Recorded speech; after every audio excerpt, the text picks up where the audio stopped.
ನಮಸ್ತೆ, ಸ್ವಾಗತ ಸುಸ್ವಾಗತ. ಇದು ವಿ ಪಿ ಕಿಚನ್ ಡೈರೀಸ್. ನಾನು ವಿಜಯಲಕ್ಷ್ಮಿ ಬರಿಗೆ. ಇವತ್ತೊಂದು ತುಂಬ ಸುಲಭವಾಗಿ ಮಾಡುವಂಥ ಚಿರೋಟಿ ರವೆ ಅಥವಾ ಬಾಂಬೆ ರವೆ ಅಂತ ಏನು ಹೇಳ್ತೀವಲ್ಲ, ಅದರಿಂದ ಒಬ್ಬಟ್ಟು ಮಾಡೋದನ್ನು, ಹೋಳಿಗೆ ಮಾಡೋದನ್ನು ಹೇಳ್ತಾ ಇದ್ದೀನಿ. ಬನ್ನಿ ನೋಡೋಣ ಅದಕ್ಕೆ ಏನು ಬೇಕು, ಹೇಗೆಲ್ಲ ಬೇಕು ಅಂತ. ನಾನಿಲ್ಲಿ ಬರೀ 1/4 kg ಅಷ್ಟೇ ಮಾಡ್ತಾ ಇರೋದು. ನೀವು ಬೇಕಿದ್ರೆ ಜಾಸ್ತಿ ಮಾಡ್ಕೋಬೋದು. 1/4 kg ಮೈದಾ ಹಿಟ್ಟು ತೊಗೊಂಡಿದ್ದೀನಿ. ಸ್ವಲ್ಪ ಅಂದರೆ ಸ್ವಲ್ಪ ಅಲ್ಲ, ಸ್ವಲ್ಪ ಜಾಸ್ತಿ ಎಣ್ಣೆ ಹಾಕ್ಕೊಂಡಿದ್ದೀನಿ. ಒಂದು ಚಿಟಿಕೆಯಷ್ಟು ಉಪ್ಪು ಹಾಕ್ಕೊಂಡಿದ್ದೀನಿ. ಹಾಕ್ಕೊಂಡು ನಾವು ಮೊದಲು ಡ್ರೈ ಮಿಕ್ಸ್ನ ಕಲಿಸ್ಕೋಬೇಕು. ನೀರು ಹಾಕ್ಕೋಬಾರ್ದು ಇದಕ್ಕೆ. ಫಸ್ಟೇ ಎಲ್ಲ ಒಂದು ಸತಿ ನೀಟಾಗಿ ಮಿಕ್ಸ್ ಮಾಡ್ಕೋಬೇಕು, ಉಪ್ಪು ಎಣ್ಣೆ ಎಲ್ಲ ಹೊಂದ್ಕೊಳ್ಳೋ ಹಾಗೆ. ಆಮೇಲೆ ನಾವು ನಿಧಾನಕ್ಕೆ ಸ್ವಲ್ಪ ನೀರು ಹಾಕ್ಕೊಂಡು ಒಬ್ಬಟ್ಟು ಹಿಟ್ಟು, ಹೋಳಿಗೆ ಹಿಟ್ಟು ಕಲಿಸ್ತೀವಲ್ಲ ಸಾಫ್ಟಾಗಿ, ತುಂಬ ಸಾಫ್ಟಾಗಿ, ಚಪಾತಿ ಹಿಟ್ಟಲ್ಲ, ಹೋಳಿಗೆ ಹಿಟ್ಟು ನಾವು ಯಾವ ಥರ ಕಲಿಸ್ತೀವೋ ಆ ಥರ ಕಲಿಸಿ ಇದನ್ನ ರೆಸ್ಟ್ ಮಾಡೋಕೆ ಒಂದು 10 ನಿಮಿಷ ಬಿಟ್ಬಿಡ್ಬೇಕು. ಇಷ್ಟು ಮೆತ್ತಗೆ ಕಲಿಸ್ಬೇಕು ನೋಡಿ. ಇಷ್ಟು ಮೆತ್ತಗೆ ಹೋಳಿಗೆ ಹಿಟ್ಟು ಕಲಿಸ್ತೀವಲ್ವ, ಅದೇ ರೀತಿ ಮೆತ್ತಗೆ ಕಲಿಸಿ ಆ ಕಡೆ ನಾವು ಇದನ್ನು ರೆಸ್ಟ್ ಮಾಡೋಕ್ಕೆ ಬಿಟ್ಬಿಡೋಣ. ಮತ್ತು ವಿ ಪಿ ಕಿಚನ್ ಡೈರೀಸ್ ಇವಾಗ ಯಾರಾದರೂ ಹೊಸದಾಗಿ ನೋಡ್ತಾ ಇದ್ದರೆ ಅಥವಾ ಸಬ್ಸ್ಕ್ರೈಬ್ ಮಾಡಿಲ್ಲ ಅಂದರೆ ದಯವಿಟ್ಟು ಸಬ್ಸ್ಕ್ರೈಬ್ ಮಾಡ್ಕೊಳ್ಳಿ. ನೀವು ಒಂದೊಂದು ಸಬ್ಸ್ಕ್ರೈಬ್ ಮಾಡ್ಕೊಳ್ಳೋದ್ರಿಂದ ನಮಗೆ ಬೇರೆ ಬೇರೆ ವಿಡಿಯೋ ಮಾಡೋದಕ್ಕೆ ಸ್ಫೂರ್ತಿ ಬರುತ್ತೆ, ಚೆನ್ನಾಗಿ ಅನಿಸುತ್ತೆ. ಹಾಗಾಗಿ ಮರೀದೇ ಸಬ್ಸ್ಕ್ರೈಬ್ ಮಾಡ್ಕೊಳ್ಳಿ, ಮತ್ತು ನೋಡಿ, ಮತ್ತೆ ನೋಡಿ, ಲೈಕ್ ಮಾಡಿ, ಕಮೆಂಟ್ ಮಾಡಿ ಅಂತ ಹೇಳ್ತಾ, ನಾನಿಲ್ಲಿ ಒಂದು ಕಡಾಯಿ ಇಟ್ಕೊಂಬಿಟ್ಟು 1/4 kgನೇ ಬಾಂಬೆ ರವೆ ತೊಗೊಂಡಿರೋದು. ಚಿರೋಟಿ ರವೆ ಅಂತ ಹೇಳ್ತೀವಿ, ಬಾಂಬೆ ರವೆ ಏನು ಹೇಳ್ತೀವಲ್ಲ, ಅದು ಕೂಡ 1/4 kgನೇ ತೊಗೊಂಡಿರೋದು. ಸ್ವಲ್ಪ ಒಂದು 2-3 ಸ್ಪೂನ್ ತುಪ್ಪ ಹಾಕ್ಕೊಂಡು ಚೆನ್ನಾಗಿ ಹುರಿಬೇಕು. ಗಮ್ಮನ್ನೋ ರವೆ ಇದು, ಅಷ್ಟು ಗಮ್ಮನ್ನೋ ಥರ. ಇನ್ನು ಬೇಕಿದ್ರೆ ನೀವು ಇನ್ನೊಂದು 2-3 ಸ್ಪೂನ್ ತುಪ್ಪ ಹಾಕ್ಕೋಬೋದು, ಏನು ತೊಂದರೆ ಇಲ್ಲ. ತುಪ್ಪ ನಾವು ಎಷ್ಟು ಜಾಸ್ತಿ ಹಾಕ್ಕೊತೀವೋ ಅದಷ್ಟು ಚೆನ್ನಾಗೇ ಆಗುತ್ತೆ. ಹಾಗಾಗಿ ತುಪ್ಪ ನೀಟಾಗಿ ಹಾಕ್ಕೊಂಡು ಗಮ್ಮನ್ನೋ ಥರ ನೀಟಾಗಿ ರವೆ ಹುರಿಬೇಕು. ಇಲ್ಲಿ ನಾನು 1/4 kgಗಿಂತ ಕಮ್ಮಿ ಬೆಲ್ಲ ತೊಗೊಂಡಿದ್ದೀನಿ. ನೀವು ಬೇಕಿದ್ರೆ 1/4 kgನೂ ತೊಗೋಬೋದು, ಇನ್ನೊಂದು ಸ್ವಲ್ಪ ಜಾಸ್ತಿನೂ ತೊಗೋಬೋದು. ನಾವು ಲೈಟ್ ಸ್ವೀಟ್ ತಿನ್ನೋದ್ರಿಂದ ನಾನು ಕಮ್ಮಿ ತೊಗೊಂಡಿದ್ದೀನಿ. ಇದು ನೀಟಾಗಿ ಬೆಲ್ಲ ಕುದಿಬೇಕು. ಎಳೆ ಪಾಕ ಅಂತ ಏನು ಬರೋದು ಬೇಡ. ಎಲ್ಲ ಬೆಲ್ಲ ನೀಟಾಗಿ ಕರಗಬೇಕು. ಆ ಥರ ನಾವು ಅದನ್ನ ಒಲೆ ಮೇಲೆ ಇಟ್ಬಿಡೋಣ. ಒಂದು 4-5 ಗೋಡಂಬಿ, 4-5 ದ್ರಾಕ್ಷಿ, ಒಂದು ಸ್ವಲ್ಪ ಏಲಕ್ಕಿ, ಲವಂಗ, ಮತ್ತು ಒಂದು ಸ್ವಲ್ಪ ಒಣಗಿದ ಕೊಬ್ಬರಿ ತುರಿ, ಇಷ್ಟು ಹಾಕ್ಕೊಂಡು ನಾವು ಇದನ್ನು ಎಷ್ಟು ಸಣ್ಣ ಆಗುತ್ತೋ ಅಷ್ಟು ಸಣ್ಣಕ್ಕೆ ಮಾಡ್ಕೋಬೇಕು.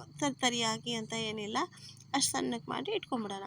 ಇವಾಗ ನೋಡಿ, ಬೆಲ್ಲ ಎಲ್ಲ ಚೆನ್ನಾಗಿ ಕರಗಿದೆ. ಏನು ಒಂದು ಹಳ್ಕು ಇಲ್ದಿರೋ ಅಷ್ಟು ಚೆನ್ನಾಗಿ ಬೆಲ್ಲ ನೀಟಾಗಿ ಕರಗಿಬಿಟ್ಟಿದೆ. ನಾವು ಇದಕ್ಕೆ ಮೊದಲು ಬಾಂಬೆ ರವೆ ಹುರಿದು ಇಟ್ಕೊಂಡಿದ್ದೀವಲ್ಲ, ಅದಕ್ಕೇ ನಾವು ಇದನ್ನು ಎಲ್ಲ ಬೆಲ್ಲ ಕರಗಿರೋದು ನೀರಿದೆ ಅಲ್ವಾ, ಪಾಕ ಬಂದಿಲ್ಲ, ಇದು ಪಾಕ ಬರೋದು ಬೇಡ. ನೀಟಾಗಿ ಚೆನ್ನಾಗಿ ಕುದಿಬೇಕು, ಬೆಲ್ಲ ಕರಗಬೇಕು ಅಷ್ಟೇ. ಅದನ್ನು ಹಾಕಿ ಸ್ವಲ್ಪ ನೋಡ್ಕೊಂಡು ಹಾಕೋಣ. ಅಂದರೆ ಪರವಾಗಿಲ್ಲ, ಏನು ನಾವು ಜಾಸ್ತಿ ನೀರು ಹಾಕಿಲ್ಲ ಇಲ್ಲಿ. ನೋಡಿಕೊಂಡು ಅದನ್ನೆಲ್ಲನೂ ಹಾಕ್ಬಿಡೋಣ. ಹಾಕಿ ನಮಗೆ ಇವಾಗಿದು ನಾವು ಇದು ಕುದೀತಾ ಇದ್ದಂಗೆ ನಮಗೆ ಇದು ಸ್ವಲ್ಪ ಗಟ್ಟಿ ಬರುತ್ತೆ ಅನಿಸಿದ್ರೆ ನಾವು ಒಂದು ಸ್ವಲ್ಪ ಬಿಸಿ ನೀರು ಕೂಡ ಹಾಕ್ಕೋಬೋದು.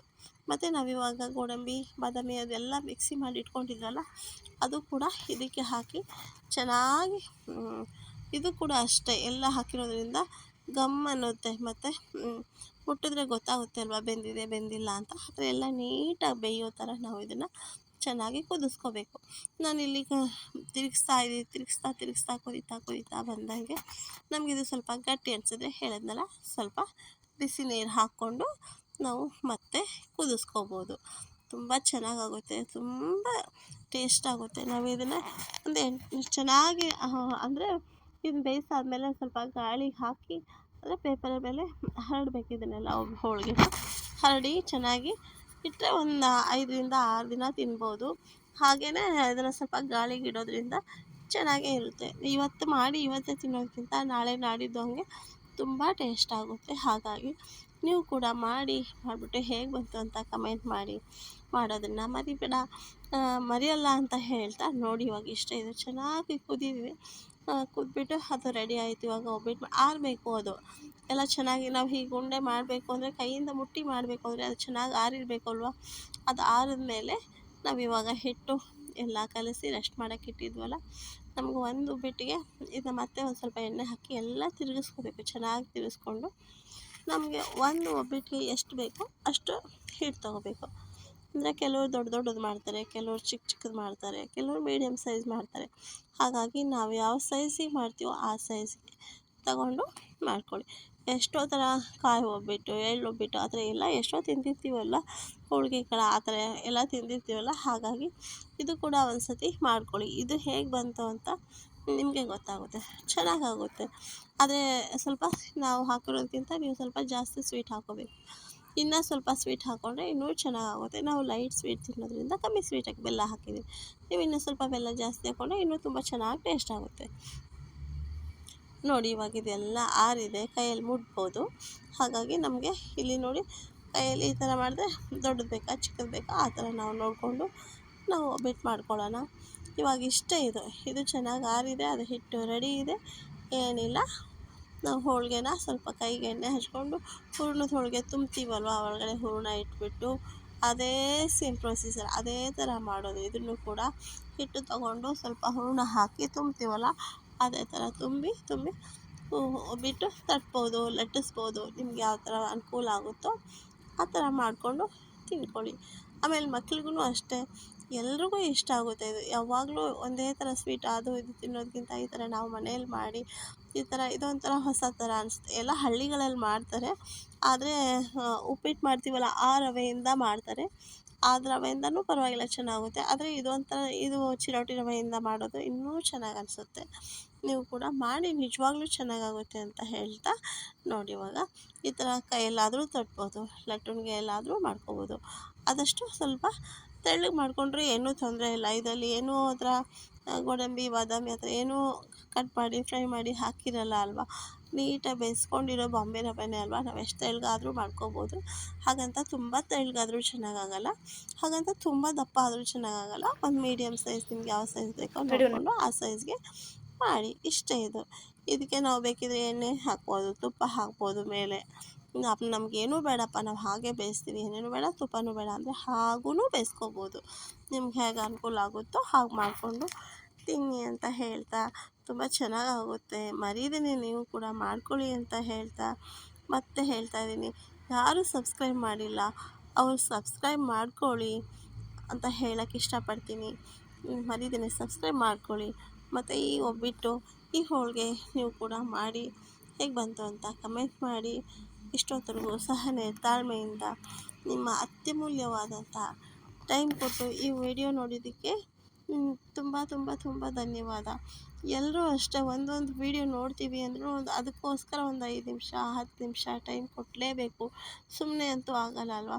ನೀವು ಅಷ್ಟು ಪ್ರೀತಿಯಿಂದ ಎಲ್ಲರೂ ಖುಷಿಯಿಂದ ಒಬ್ಬರು ನೋಡಿದ್ರೂ ಕೂಡ ನಮಗೆ ಸಂತೋಷವೇ. ಹಾಗಾಗಿ ಎಷ್ಟು ಜನ ನೋಡಿದ್ರೂ ಸಂತೋಷವೇ.